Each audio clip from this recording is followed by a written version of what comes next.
மகர ராசி நேயர்களே, 2025 குரு பயிற்சி பலன்கள். ரிஷப ராசியிலிருந்து மிதுன ராசிக்கு குரு பகவான் மாறப்போகிறார். பொதுவாகவே கோச்சார பலன்னு சொல்கிறது உங்களுடைய ராசியை அடிப்படையாக வச்சு உங்கள் ராசிக்கு குரு பகவான் எந்தெந்த ராசியை கிடக்கும் போது நல்லது பண்ணுவார், தீமையை சொல்வார் அப்படிங்கிறது தான் கோச்சார பலன்கள். இது வரைக்கும் உங்களுடைய ராசிக்கு ரிஷப ராசி 5ஆம் வீடு, 5ஆம் வீட்டில் இருந்த குரு பகவான் 6ஆம் வீடு மிதுன ராசி, மிதுன ராசிக்கு குரு பகவான் மாற போகிறார். இது நல்லதா அல்லது கெடுதலா? மகர ராசியை பொறுத்த வரைக்கும் குரு பகவான் பார்த்தீங்கன்னாக்கா சுப கிரகம் கிடையாது. உங்களுடைய ராசிக்கு மகர ராசிக்கு 3க்கும் 12க்கும் உரியவன் குரு பகவான். அதனால் குரு பகவான் பார்த்தீங்கன்னா 6ஆம் இடத்துல மறையிறது உங்களுக்கு பார்த்தீங்கன்னா ஒரு ப்ளஸ் பாயிண்ட் தான்.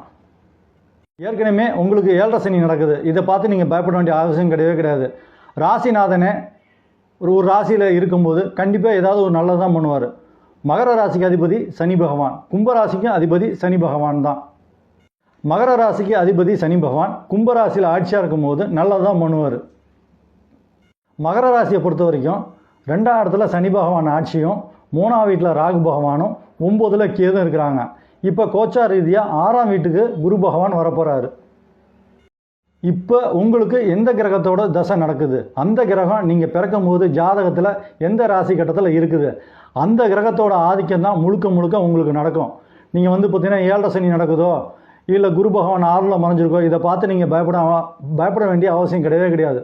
உங்களுடைய ஜாதகத்தில் இப்போ எந்த கிரகத்தோட தசை நடக்குதோ அந்த கிரகத்தோட அடிப்படையாக வச்சு தான் உங்களுக்கு நடக்கிறது நல்லது கெட்டது எல்லாமே நடக்கும்.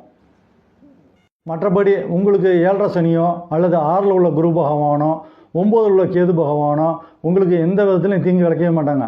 அடிப்படையில் ஜாதகத்தில் கிரகங்களாக பலமாக இருந்துச்சுனாக்கா உங்களுக்கு இந்த குரு பயிற்சியும் சரி சனி பயிற்சியும் சரி எந்த ஒரு தீங்கும் பண்ணவே பண்ணாது. அடிப்படையில் ஜாதகத்தில் கிரகங்களாக நல்லபடியாக இருந்துச்சுன்னா இந்த 7.5 சனி நல்லதான் உங்களுக்கு பண்ணும். 6ல் குருவும் உங்களுக்கு நல்லதான் பண்ணும். நன்றி.